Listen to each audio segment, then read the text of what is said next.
Muchas gracias, como les venía diciendo, a los compañeros y colegas del CIDE por tener en cuenta mi participación en esta breve conferencia donde vamos a tratar algunos temas desarrollados en lo que tiene que ver con la criminalidad de jóvenes y precisamente los estados de salud mental. Creo que es uno de los pequeños retos que tenemos en la psicología moderna y especialmente en Latinoamérica, debido a que si nos vemos los índices de criminalidad en Colombia, en este caso particular, y en otros países, son índices que año tras año se sostienen, índices altos de criminalidad en el amplio espectro de las conductas delictivas, incluso no solamente de conductas delictivas netamente, sino que incluso con conductas agravantes y dolosas que están tipificadas precisamente en los diferentes marcos legales. He escuchado algunas conferencias y es importante que cuando hablamos y lo decían en algunas de esta mañana, cuando hablamos de la criminalidad en el contexto de Latinoamérica, pues tendríamos que también reconocer el marco jurídico que rige cada uno de nuestros países y las normativas y convenios internacionales. En el caso particular de Colombia y también en este caso específico de Ecuador, pues ambos países han firmado la Convención Internacional de los Derechos del Niño. Eso hace que el modo de regulación, de procedimiento jurídico de estos adolescentes o de estos jóvenes, pues tengan unas prerrogativas o digamos, una filigrana que nos exige, digamos, un tratamiento especial, a diferencia, digamos, de aquellos países que no han firmado la Convención Internacional de los Derechos del Niño y por ende, entonces, pues digamos, pues, han desarrollado sus propias normativas sobre el tratamiento de los jóvenes. Entonces, cuando hablamos de criminalidad en jóvenes, lo primero que tendríamos que desarrollar es a qué se refiere eso de jóvenes y entendamos aquellos que incurren en conductas delictivas entre los 14 y los 18 años. Esto desde el marco jurídico de los países que hemos firmado la Convención Internacional de los Derechos del Niño. Es decir, ser menor de 14 años, el rango cronológico determina el entendimiento de la vinculación a un proceso de justicia o a un proceso judicial, a diferencia de la posición de la psicología, donde el desarrollo estará en marca, donde la definición de la criminalidad juvenil estará enmarcado en el desarrollo evolutivo de cada individuo que se aleja de una postura cronológica, como si lo establecen los marcos jurídicos. Ese es uno de los grandes limitantes cuando hablamos de criminalidad en jóvenes en nuestros países, debido a que entonces la pregunta que hace lugar es, entonces, ¿qué pasa con un individuo que teniendo 13 años, 11 meses, incurriera en una conducta delictiva? Esa sería la pregunta, y los marcos jurídicos, pues por supuesto, establecen una alternativa donde impera el criterio de inimputabilidad o no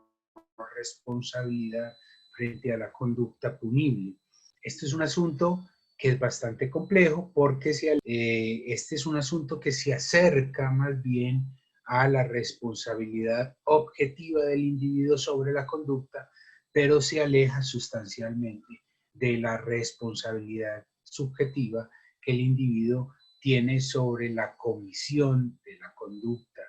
debido a que ante la ley el sujeto que no cumpliere, en el caso ya particular colombiano, que no teniendo los 14 años incurriera en una conducta criminal, pues de entrada en el marco jurídico, especialmente en este caso,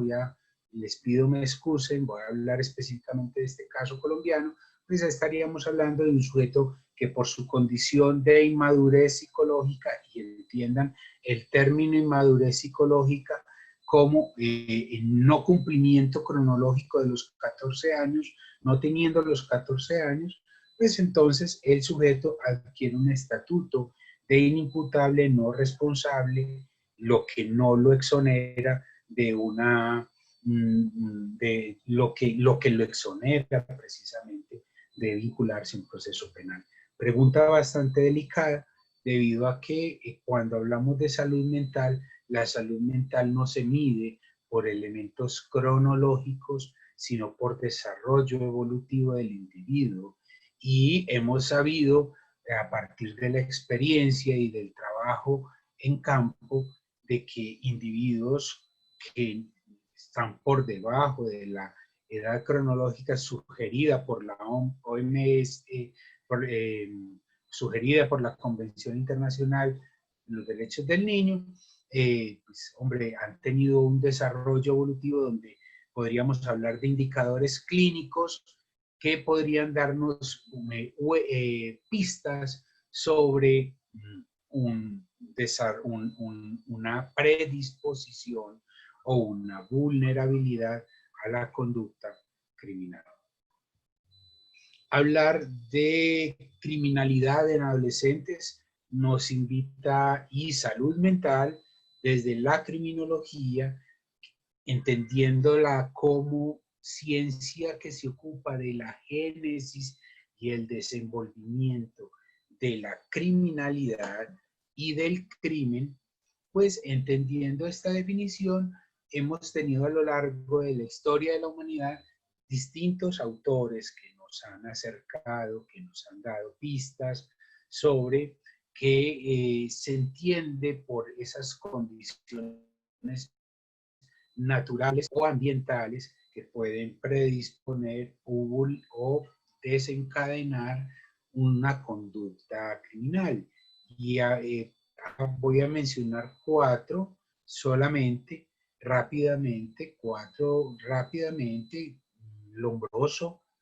Kretschmer, el alemán, Lombroso, el padre de la criminología, su libro La antropología criminal, donde aparte del desarrollo de la idea de una condición per se biológica en el individuo, sostenía la hipótesis de que existía una predisposición a la conducta criminal, y de ahí pues todas sus teorías sobre las perfilaciones criminales, el famoso delincuente demente, el criminaloide, el criminal nato, toda su teoría y toda su clasificación, teniendo un pequeño problema Lombroso, y es que Lombroso centra toda su atención en factores y rasgos físicos, más allá de mirar otros aspectos más profundos, pero también habría que entender la criminología de la época, y estos rasgos fisiológicos los sopesaba con algo que posteriormente dio a un tema que no vamos a desarrollar acá, que es la sociología del crimen, porque Lombroso también decía que unas características físicas y unas condiciones, unos estilos de vida podrían darnos pistas sobre esas características de un criminal en particular. Ernst Kretschmer en los años 50 desarrolla ya una teoría muy parecida a la de Lombroso, retomando algunas teorías lombrosianas. Específicamente centra su atención ya no en rasgos físicos, sino en características biotípicas del individuo, y a partir de ahí establece que el biotipo o esas características físicas, el biotipo, esa estructura del cuerpo está totalmente entrelazada con el desarrollo de ciertas conductas criminales. Posteriormente, Brussel nos va a abrir la puerta. Brussel es de Estados Unidos, también en los años 50, con su teoría sobre la asociación entre la criminalidad y Y las enfermedades mentales es una teoría más cercana a lo que vamos a desarrollar el día de hoy. Y finalmente está René Lessen, un francés, quien ya definitivamente dice que existe una correlación muy fuerte entre el carácter, que hace parte de la personalidad, con el desarrollo de ciertas conductas criminales. Hablar de salud mental implica tener en cuenta 4 aspectos. En primer lugar, hablar de salud mental implica hablar de bienestar emocional, psicológico y relacional, teniendo presente de que es como el individuo se siente ante su relación consigo mismo y con el entorno como tal, que es la salud mental no tiene edad, no se mide estar sano, es un aspecto que puede ser móvil, que afecta, que pueda estar afectando al niño, al adolescente, al adulto o incluso la vejez. De ahí la pregunta que cuando hablamos de salud mental nos hacemos al relacionarla con el marco jurídico, especialmente cuando hablamos de criminalidad, debido a que si ustedes ven, es el lindero que nos coloca el marco jurídico no necesariamente está correlacionado con la salud mental. Perfectamente podríamos decir, como en términos de Brussel, un individuo puede, antes de los 14 años, desarrolle ciertas condiciones psicopatológicas que lo condicionen o lo predispongan a la conducta criminal. Entonces, es muy importante poner a dialogar estos discursos, tanto de la criminalidad como el de la salud mental, teniendo presente de que ambos no necesariamente dialogan con el marco jurídico. Alguien me preguntaba alguna vez de si, que es la pregunta que nos hacemos en los que estudiamos la criminalidad, y es establecer las características del psicópata. Y si alguien me preguntaba si un psicópata nace o se hace. Es una pregunta bastante compleja, es casi que la pregunta del huevo y la gallina. ¿Qué es primero?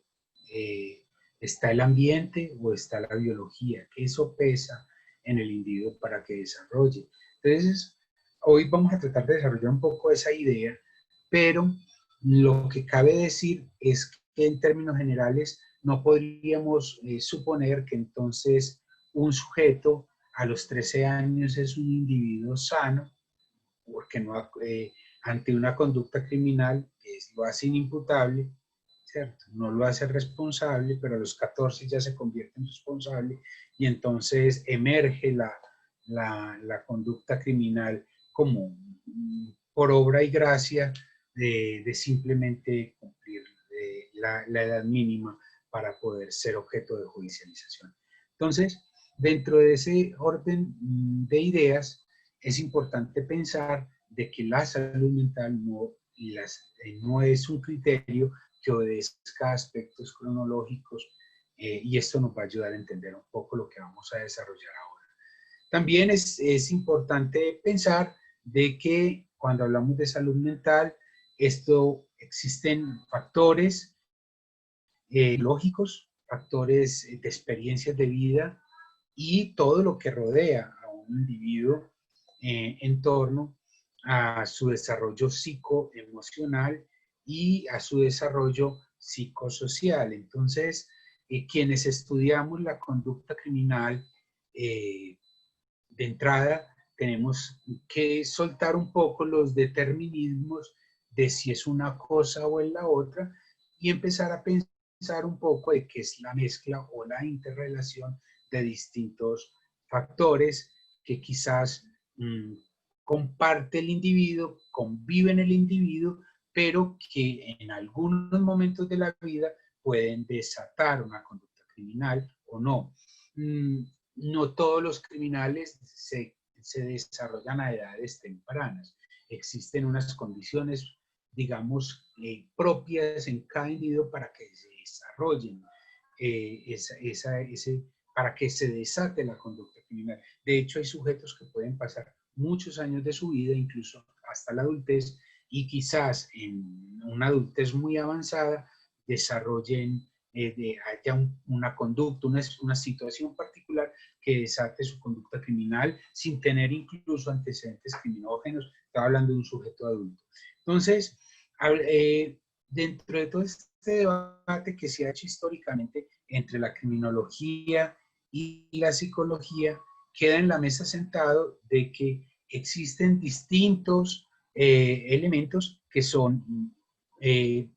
vitales para pensar la conducta, la salud mental en un sujeto que comete conductas criminales. Y acá les quiero, a mano izquierda, mano derecha de la pantalla, pues hay una lista de distintos textos que sugiero les puede ayudar en algún momento a entender esto que estamos acá hablando.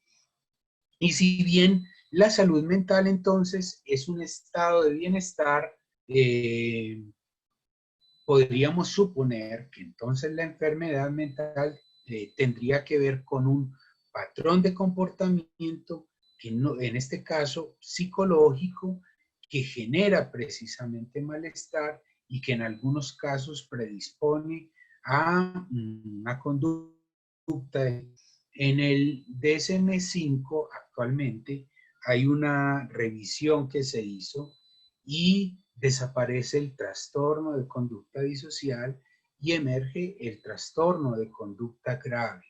debido a la dificultad de enmarcar, digamos, y establecer, además que en adolescencia hablar de cuadros clínicos es más complejo que hablar en la adultez. En el ánimo de establecer, el DSM-5 nos dice, hombre, hay unos sujetos que tienen unos problemas de comportamiento, problemas de adaptabilidad social, dificultades en su control de los impulsos y otras características que hacen que cumplan unos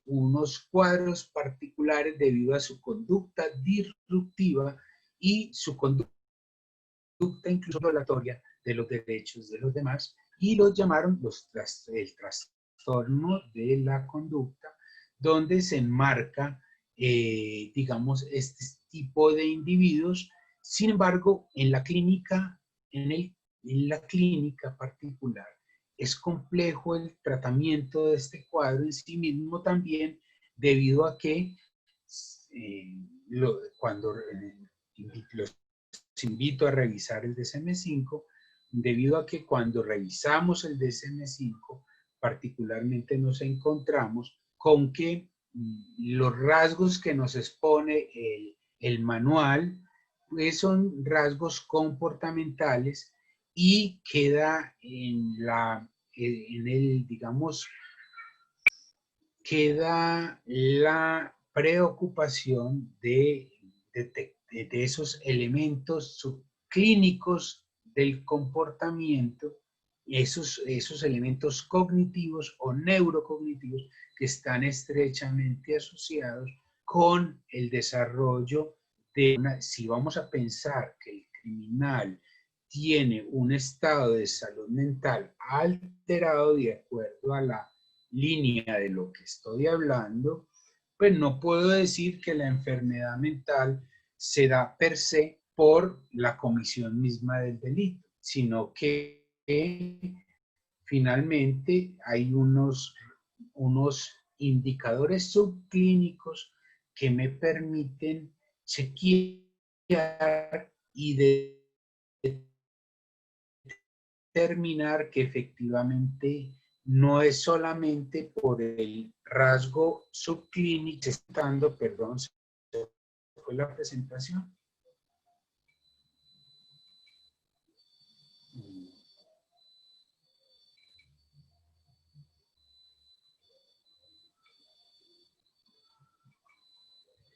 Sí.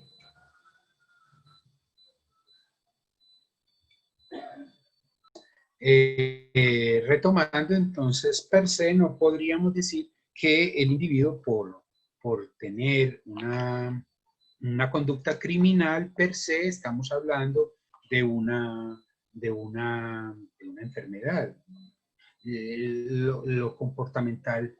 como es bien sabido, el espectro de la criminalidad es bastante amplio y en ese orden de ideas no todos los criminales llegan al crimen, o al delito, llamémoslo mejor así, no llegan al delito por enfermedades mentales. Pueden haber, Lombroso lo decía en su momento, pueden haber circunstancias que conduzcan a que un individuo llegue al crimen. Nosotros en la clínica particular, en nuestros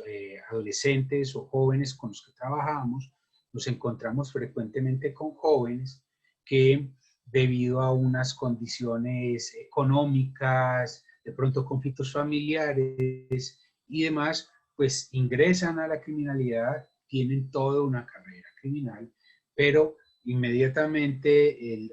joven o el adolescente es arropado en un tratamiento donde se garanticen ciertas condiciones para su pleno desenvolvimiento, pues el individuo curiosamente retoma, hace una reflexión y permite precisamente una modificación de conducta. Eso es lo que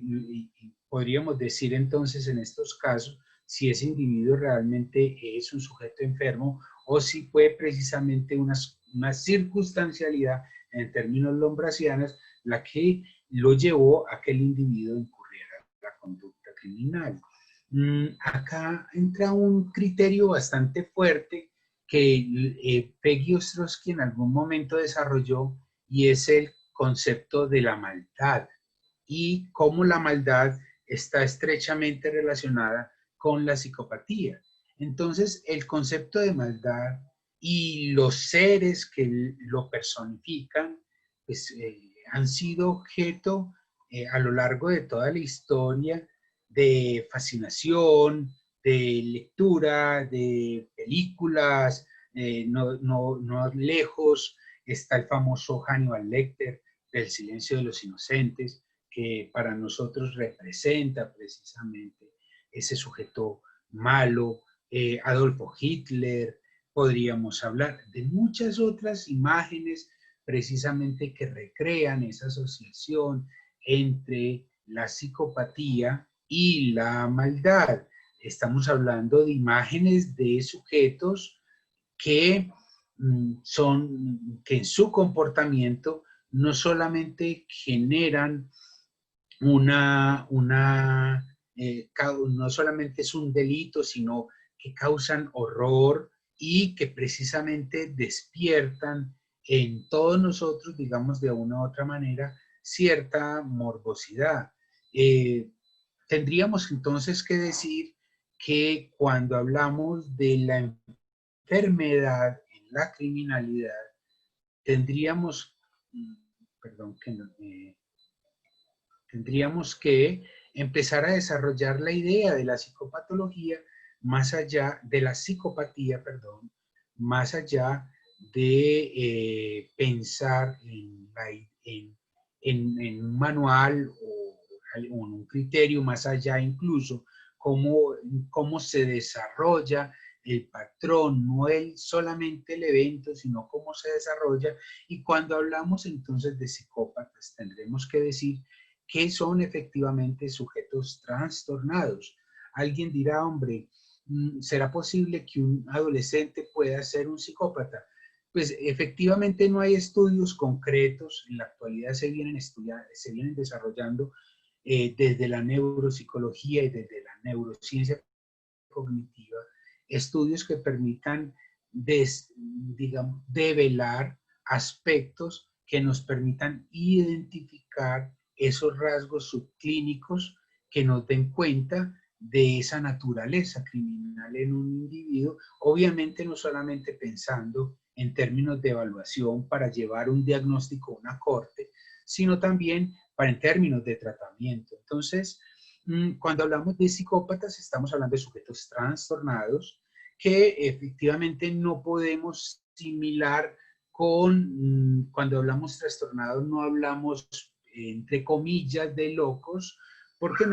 o de sujetos que han perdido desapego con la realidad, porque precisamente el psicópata, a diferencia de un psicótico, es un sujeto que está y se mantiene anclado en la realidad. Los psicópatas no presentan grandes alteraciones a nivel del pensamiento, es decir, delirios o demás, o de la percepción, alucinaciones y demás, como pasan los cuadros de la esquizofrenia. Pero es importante señalar que los psicópatas presentan ciertos rasgos subclínicos que nos permiten dar pistas, especialmente en la personalidad. Por eso,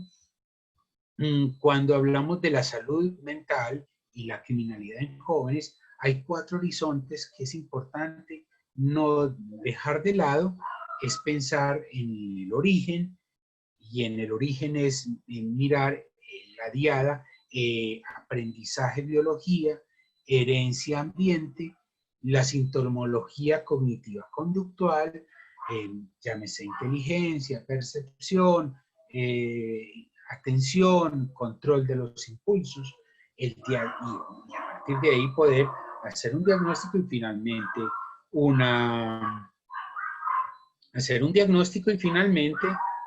hacer un tratamiento. Yo quiero traerles al ejercicio en esta diada de el ambiente y la biología, un modelo el cual estamos implementando en ciertas investigaciones que hemos venido implementando en investigaciones de adolescentes en Colombia. De hecho, hace poco terminamos una investigación relacionada con adolescentes, donde tomamos una muestra de jóvenes privados de la libertad por conductas punibles dolosas, específicamente hurto, homicidio, secuestro extorsivo y porte y tráfico de estupefacientes. En esta investigación que desarrollamos, nuestra pregunta fue, bueno, ¿qué es primero? ¿El ambiente o la biología? Y efectivamente lo que quisimos fue no seguir en el debate de qué es primero, si lo uno y lo otro, sino mirar y nos encontramos un modelo de investigación en salud mental, que es el modelo de los endofenotipos. Los endofenotipos son marcadores intermedios entre la biología y el ambiente. Obviamente acá están todas las bases de la epigenética, es decir, nos hablan no solamente de síntomas activos, sino también de síntomas en silencio y que pueden ser cosegregados de generación en generación. Entonces, realizamos una investigación donde obviamente la selección de la muestra no fue para nada fácil. Fueron 115 tríos. Cuando les hablo de tríos es que la muestra debía estar estructurada por un joven que primero que todo tuviera una conducta punible dolosa, las que les acabo de mencionar, pero adicionalmente a esto, el joven tuviese activa una relación con su madre y con su padre. Y la muestra implicaba la evaluación no solamente del adolescente, quien obviamente nos confirmaba los síntomas activos de su conducta, de sus problemas de comportamiento, de su trastorno de conducta, en este caso grave, precisamente por las conductas punibles, sino tratar de rastrear esos síntomas en silencio que se podrían que no son, que son síntomas en silencio, pero en los familiares en primer grado de consanguinidad padre y madre. Pueden imaginarse todo lo que nos costó precisamente buscar una muestra con estas características, porque como ustedes, seguramente quienes han estudiado un poco este tema de la criminalidad, normalmente los individuos con estos patrones de conducta o cuentan con un padre o no cuentan con ninguno de los dos. Y en este caso particular lo que buscábamos era que esto se llama un modelo, un diseño de asociación familiar, donde queríamos mirar cómo se cosegregan los síntomas en silencio de cómo se heredan de generación en generación también, o cómo se pueden desarrollar aspectos de vulnerabilidad en, en este caso, de familiares en primer grado de consanguinidad adolescentes. Entonces, retomando al paradigma de los endofenotipos, que es un modelo que en la actualidad se hace en muchos estudios en salud mental, en esquizofrenia, trastornos bipolares, trastornos del estado del ánimo, como la depresión, etcétera, etcétera. Lo que hicimos, el mismo modelo, traerlo a los trastornos de conducta grave. Y el paradigma de endofenotipo se refiere o hace referencia a ese fenotipo intermedio que clínicamente no es apreciable, pero que puede observarse de manera indirecta a través de las diferentes deficiencias que surgen en determinadas desarrollo de pruebas cognitivas o neurocognitivas. Hay distintos tipos de endofenotipos, hay endofenotipos bioquímicos, neurofisiológicos, neuroanatómicos y neurocognitivos. En el caso particular de nosotros, quisimos desarrollar la idea de cómo se correlacionaban los factores, algunos aspectos biológicos con aspectos neurocognitivos, que era nuestro centro de investigación. Ahí tratando de, como bien miramos acá, aspectos que sean subyacentes, que se expresan en la vulnerabilidad, que están vigentes en el caso, en el caso índice, en este caso el joven, quien tenía el cuadro, problemas de comportamiento, pero cuando empezamos a mirar los diferentes endofenotipos neurocognitivos, empezamos a determinar aspectos como control de los impulsos, que son cosas que se han desarrollado en otras investigaciones, pérdida de control de los impulsos, dificultades de control inhibitorio, problemas a nivel de la empatía, dificultades a nivel de lo que corresponde a la agresividad y cómo se desarrolla la agresividad, tanto en los jóvenes como caso índice, como en este caso los parientes en primer grado de consanguinidad, y cómo esa agresividad en los padres puede heredarse o aprenderse a partir de, entonces, la teoría de los endofenotipos nos permitió, obviamente para esto, desarrollamos una serie de estrategias, desarrollamos unas pruebas psicotécnicas, desarrollamos una lectura de todos sus expedientes, realizamos una serie de pruebas psicotécnicas y al final también hicimos un examen mental de cada caso, ¿cierto? Pero en términos generales, bueno, acá me salté un poco, perdón. En términos generales, los hallazgos nos permitieron comprender de que hay una serie de instrumentos que nos permiten a nosotros, precisamente en el caso particular acá de la esquicia, a propósito, mostrar una serie de instrumentos que les pueden ayudar para la evaluación de adolescentes con perfiles criminógenos, pero en el caso particular de nosotros, utilizamos de todo este espectro de instrumentos, utilizamos el inventario de situaciones de comportamiento agresivo ISCA, el Interpersonal Reality Index, que nos permitía evaluar empatía, el cuestionario de sensibilidad, recompensa, castigo, el ACUS-PERRY, que evalúa agresión, la escala de agresión apetitiva. También desarrollamos hicimos prorrateo de inteligencia, porque dentro de la muestra que nosotros queríamos, algo que queríamos garantizar es que no solamente tuviera la mayoría de edad, sino que fuera un sujeto porque históricamente se ha dicho que la criminalidad está altamente asociada a problemas de aprendizaje o incluso retardo mental leve. Entonces lo que quisimos garantizar con la muestra es que fuera una muestra que tuviera, al menos en el proteo de inteligencia, tuviera unos índices de normalidad. Aplicamos algunas pruebas neurocognitivas y neuropsicológicas, aplicamos el STRUP, aplicamos el Wisconsin y hicimos unas pruebas de neuroimagen, como el Go No Go y otros. Acá yo les muestro como su generalidad un espectro de pruebas que quizás les puede servir, pero paralelamente a esto hicimos también unos marcadores, aplicamos unas pruebas genéticas. ¿Cómo las hicimos? Las hicimos a través de una muestra de saliva,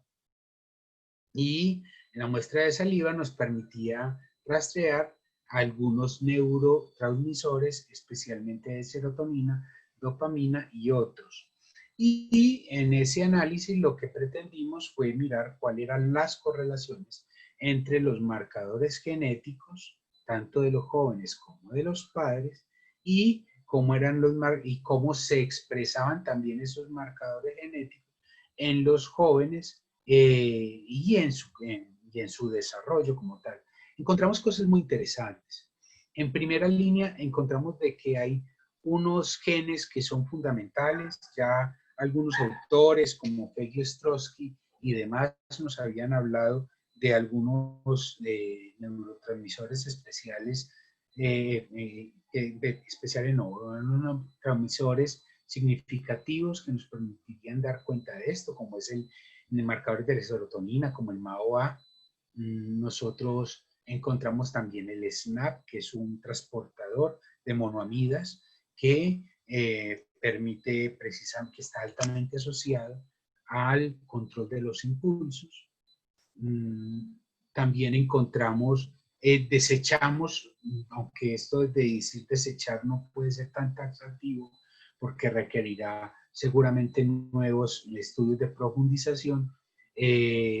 otros genes como el COM, que siempre se ha asociado con la conducta criminógena. Encontramos, por ejemplo, el MAO-A, que ya se los hablaba, que es el gen del guerrero, y cómo estos marcadores, especialmente de serotonina, se relacionan, por ejemplo, con aspectos como el control inhibitorio o la inflexibilidad cognitiva,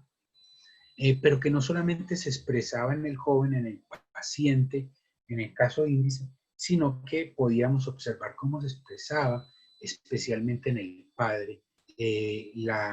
un índice también muy alto de inflexibilidad cognitiva. Con respecto a la agresividad, como ustedes bien saben, la agresividad hay que revisarla desde 4 componentes. La agresividad se puede dar de manera instrumental, la agresividad verbal, la hostilidad y la ira. Como dato significativo en nuestra investigación, encontramos que la agresividad, especialmente la agresividad instrumental, se cosegrega o está altamente correlacionada de padre a hijo, mientras que la agresividad verbal está correlacionada de madre a hijo, pero también a su vez como factor de vulnerabilidad o de cosegregación está el índice de hostilidad de la madre al hijo y el nivel de la ira del padre e hijo. Es decir, cuando hablamos de agresividad, tendríamos que suponer, y esto obviamente son unas ideas para profundizar en nuevos espacios de investigación, cómo está altamente asociada y la agresividad verbal y hostilidad, y eso tiene que ver también de mujer a hijo y de padre a hijo, la agresividad instrumental y la ira. Por último, encontramos también la empatía. La empatía la analizamos, pero cuando hablamos de la empatía, todos la conocemos como el control, como la capacidad de ponerme en el lugar del otro. Nosotros hicimos una revisión cognitiva de la empatía, y cuando revisamos esto, debemos decir que la empatía no solamente es la capacidad de ponerme en el lugar del otro, porque eso solamente se refiere a las ideas o los pensamientos que están asociadas y que hacen parte del proceso cognitivo, sino también el otro aspecto que es importante es el aspecto emocional de la empatía. Y algo que nos pareció curioso, es que si bien el sujeto y el espectro, el cuadro clínico y la cosegregación, los resultados no solamente en el adolescente, sino en los parientes, nos indicaban de que era un núcleo familiar en general, de estos 115 tríos, núcleos familiares donde no, habían fallas en la capacidad, en lo que conocemos nosotros como la toma de perspectiva, es decir, ponerme en el lugar del otro. Pero había una capacidad especialmente en el joven correlacionado con la madre en un nivel no alto, pero digamos dentro de un índice de normalidad de capacidad imaginativa. Es decir, y en el nivel de la sensibilidad, eso se llama estrés personal por empatía, o sea, sentir en el cuerpo, en todo el núcleo familiar, había un índice extremadamente bajo de empatía. Es decir, cuando hablamos de un sujeto con un cuadro patológico de salud mental, especialmente asociado a la criminalidad, y en términos de salud mental, tendríamos que decir lo siguiente. En primer lugar, son individuos con bajo control inhibitorio. Esto lo encontramos en el estudio. En sujetos que tienen bajos índices de flexibilidad cognitiva, es decir, siempre tratan de resolver el asunto de la misma manera. Este es un término mucho más complejo que no voy a desarrollar acá. Tercer lugar, los niveles de agresividad se expresan en una agresividad instrumental y de ira cosegregada por la figura paterna y unos índices de hostilidad y agresividad verbal cosegregados por la figura materna. Y finalmente, tendríamos que hablar de unos índices de empatía bajos en general, con un reflejo, con un índice medianamente mediano, llegando a la normalidad, de estado de normalidad, en la capacidad imaginativa, lo que hace que el sujeto se mantenga anclado a la sociedad y en algún momento sea medianamente funcional en el entorno y pueda establecer relaciones con los demás, incluso vinculantes, pero que no significa que el sujeto tenga esa capacidad de toma de perspectiva o sentir en su corporalidad o en sus emociones cuando algún ápice de remordimiento o de culpa cuando causa el daño hacia una persona. Esta es una charla breve. Quería contarles más o menos esto y bueno, ya quiero como... ya finalmente como invitación, hablando de examen mental del paciente, pues lo único que les debo decir es que en nuestro trabajo tuvimos en cuenta ocho esferas, donde lo que medíamos era orientación personal, tiempo y espacio, para determinar que el sujeto no tuviera alteraciones graves a nivel de la conciencia, a nivel del lenguaje, la percepción. Recuerden que en algún momento les hablaba de que uno de los elementos que descartábamos era que tuviera algún tipo de alteración a nivel de la percepción, a nivel del pensamiento, algún delirio, descartar alguna alteración a nivel del contenido de las ideas. También evaluamos un poco el tema el punto de la afectividad, la atención, la memoria y finalmente esto que tiene que ver con la normales y la apariencia. Cuando hablamos del examen mental, recuerden que es algo que todo clínico debe desarrollar, tiene que ver con esa capacidad de hacer lectura de síntomas y signos que nos pueden dar cuenta no solamente de instrumentos. Nuestro trabajo, un trabajo bastante largo que también se materializó ya en la clínica particular que hacemos con adolescentes infractores. Y esto fue como una de las grandes conclusiones que nosotros al final tuvimos, y fue que independientemente de los instrumentos que implementemos para medir estos rasgos que les hablé anteriormente, pues finalmente entran las habilidades que tiene el clínico para precisamente hacer lectura de las condiciones de salud mental del individuo, y cuando descartamos cuadros psicopáticos, seguramente tendremos un escenario más favorable de resocialización de un individuo, debido a que finalmente estamos hablando de individuos que llegan al crimen por situaciones ambientales y no por las situaciones clínicas, que definitivamente es un poco más complejo tratar. Yo acá me salté de algunos puntos que dejamos que también exploramos en esta investigación, pero en términos generales, eso es como lo que quería presentarles el día de hoy. Agradezco a todos su atención, especialmente al CIDE nuevamente por invitarme, por hacerme parte de este importante congreso. Creo que han habido conferencias muy buenas, espero que esta les haya servido para sus posibles y futuras investigaciones. No sé si tienen alguna pregunta.